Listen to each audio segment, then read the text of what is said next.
The battle against the Republicans' bill in the Senate trying to repeal the Affordable Care Act continues. Former President Barack Obama is not being silent. Yesterday, he weighed in saying people are allowed today because of his signature bill and said watching Republicans try to destroy the Affordable Care Act over and over and over has been frustrating. The legislation that we passed was full of things that still need to be fixed. It wasn't perfect, but it was better. And so when I see people trying to undo that hard-won progress for the 50th or 60th time with bills that would raise costs or reduce coverage or roll back protections for older Americans or people with pre-existing conditions, the cancer survivor, the expecting mom, or the child with autism or asthma, for whom coverage once again would be almost unattainable, it is aggravating. And all of this being done without any demonstrable economic or actuarial or plain common sense rationale, it frustrates. And it's certainly frustrating to have to mobilize every couple of months to keep our leaders from inflicting real human suffering on our constituents. And of course, when it came to this issue, Donald Trump lies, lies, lies, and lies again. I think there's tremendous support for it. I think it's actually much better than the previous shot, which was very sadly let down. There's not tremendous support for this particular bill because nearly every health care organization is against it. Insurance companies, of course, the American Cancer Society, American Lung Association, March of Dimes, and we can go on and on and on, but Republicans are determined to undo the Affordable Care Act, and they have just 10 days to ram something through the Senate. They only need a 51-vote majority due to their rules when it comes to reconciliation. And then Donald Trump last night tweeted another lie. Quote, I would not sign Graham-Cassidy if it did not include coverage of pre-existing conditions. It does. A great bill, repeal and replace. But again, coverage for pre-existing conditions will be left up to the states who have the power to charge higher premiums for those with them. We caught up with Lee Saunders, the president of AFSCME, at the MLK Memorial Luncheon yesterday, and his views of the Republican bill echo the majority of Americans. It's going to result in millions of people not having health care coverage. They're going to diminish and decrease the amount of money going to state governments. That's why governors are so concerned about it. It's going to have an impact on the African American community. We've got to continue to be vigilant as far as fighting their attempts to gut ACA. We're going to be organizing communities across the country just as we did before. We cannot give up. They're going to continue to do this, and we've got to be very vigilant as far as fighting back and making our voices heard like never before. And there are going to be a few senators that are going to be very key, as it was last time, as far as saying no. This is bad for Americans. This is bad for folks who rely upon the healthcare system across the country. So we're going to have to organize and mobilize and educate our communities just as we did before, and pushing back and making them understand that attacking ACA is not the way to go. It's talking to the legislators, especially talking to the senators, knocking on their doors, visiting them in their states that where they reside, coming to Capitol Hill, rallying, making our voices heard, and having a coordinated action and saying that this is unacceptable and everyone deserves quality health care in this country, and we're going to fight for it. Yesterday, I showed you a clip of TV host Jimmy Kimmel railing against the co-sponsor of the GOP health care bill, Senator Bill Cassidy of Louisiana, who he says lied about the plan when he appeared on his show. Here's more of what Kimmel had to say. This is a bad bill, but don't take my word for it. Here are just some of the organizations that oppose this Graham-Cassidy bill. The American Cancer Society, the American Diabetes Association, American Heart Association, American Lung Association, the Arthritis Foundation, Cystic Fibrosis, the ALS Association, the March of Dimes, Multiple Sclerosis Society, Children's Hospital of LA. Basically, any group you've ever given money to thinks this is a bad idea. Do you trust them or do you trust him? Okay? Surprisingly, both Cassidy and Senator Lindsey Graham, the other co-sponsor of the bill, were not happy with Jimmy Kimmel.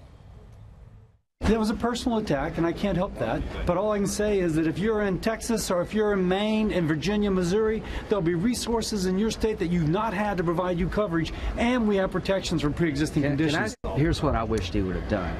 I wished he would have called Senator Cassidy to ask him, is what I'm reading true? Because he heard some liberal talking points that are absolute garbage. He bought it hook, line, and sinker. He didn't give him the courtesy of hearing his side of the story.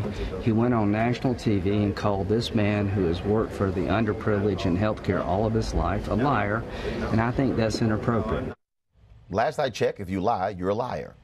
Let's go to our panel. A. Scott Bolden, legal analyst and chairman of the National Bar Association PAC, Tamika Mallory, national co-chair of the Women's March, Ralph Chittum's Republican strategist and principal of Black Elephant Consultings, Wendy Osefo, political analyst and professor of education at Johns Hopkins University. Folks, I'm just trying to understand.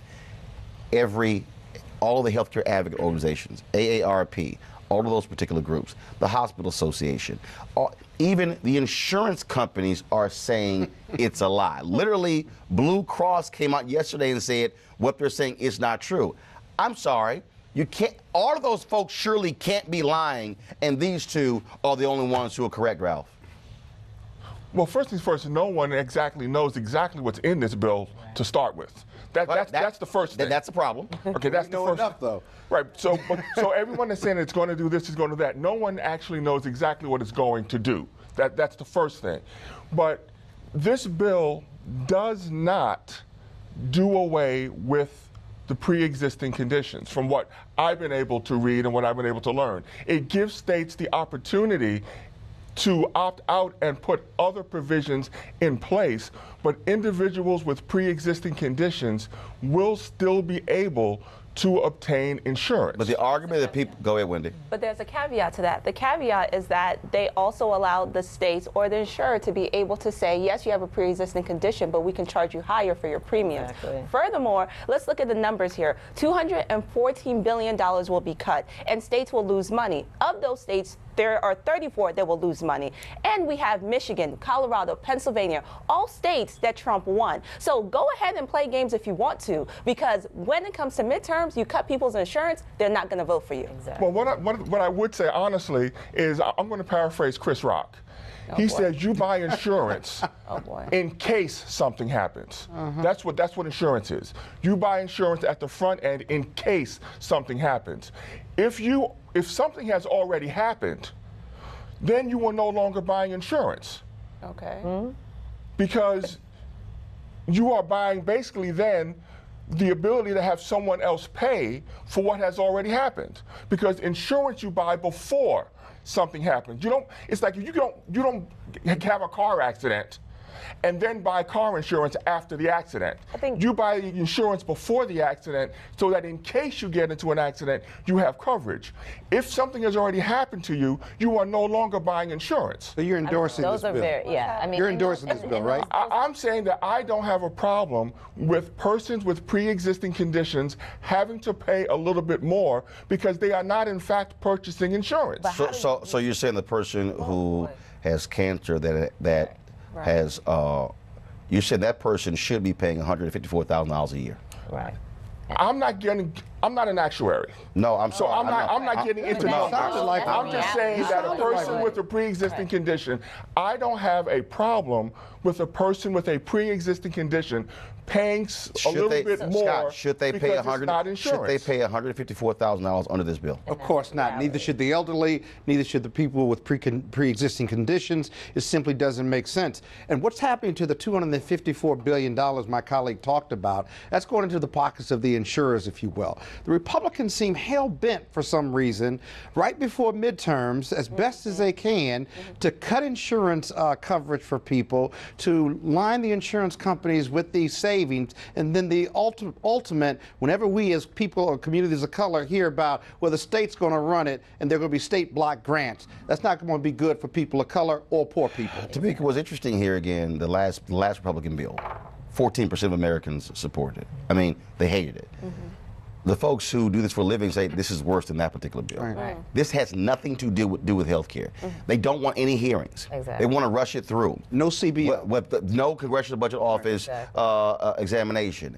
This is to fulfill a campaign promise. Absolutely. It has nothing to do with health care. It is a personal vendetta against President Obama, bottom line. And I think that, what is very dangerous about it is all of these different nuances. The reality is that if you allow states to control what happens to people of color, because we are the people who are going to be impacted. Right. The people with the pre-existing conditions are mainly folks in our communities who have been neglected in terms of health care for all of our lives. So the fact that we will now have to pay these out-of-pocket expenses that we can't afford anyway. We already can't afford the pre-insurance that you talked about, and now you're telling me that I got to pay more because you helped make me sick. I mean, let's be serious here. But Roland, here's the thing. Let's debunk one thing, and that is these promises that the Republicans keep talking about keeping. Who are they keeping these promises to other than themselves? Because if 18% of the people don't want the alternative that they're promoting, I think this is the 6th or 7th version,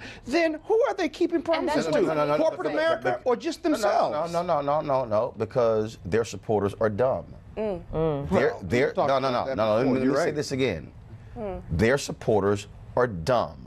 These are the very same people who oppose Obamacare but love the Affordable Care Act. They're dumb. Yes. It's the same thing. But also, one thing that has bothered me and has irked me about all of these Republican plans is they have not included what would be the one thing which would drive down the cost, and that's the ability to purchase insurance across state lines.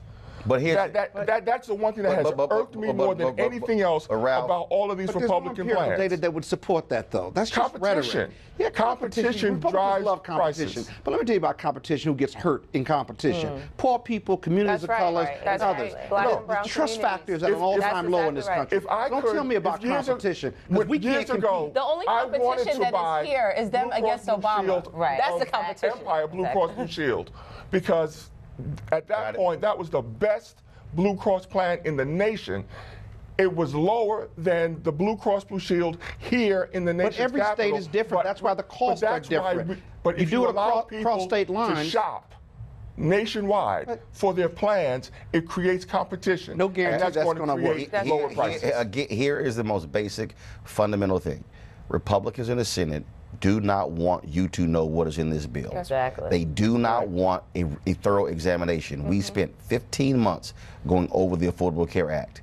They want to pass this literally in days. They want to limit debate to 90 seconds to 2 minutes. If somebody wants to deny debate, if they don't want a CBO score, that means they have something to hide. Exactly. Period. Weekdays on TV One. I will never lie to you. Oh my God. Roland Martin. He doesn't want to talk to us. He wants to ignore us. Uncensored. Hell no. That ain't gonna cut it, boo. Unapologetic. No, that is fundamentally false. You are wrong. Unfiltered. He wants an America where we all look alike. He ain't talking about black people. Unrelenting. You better go work out, because you got a fight on your hands. NewsOne Now with Roland Martin. Weekdays at 7 a.m. on TV One.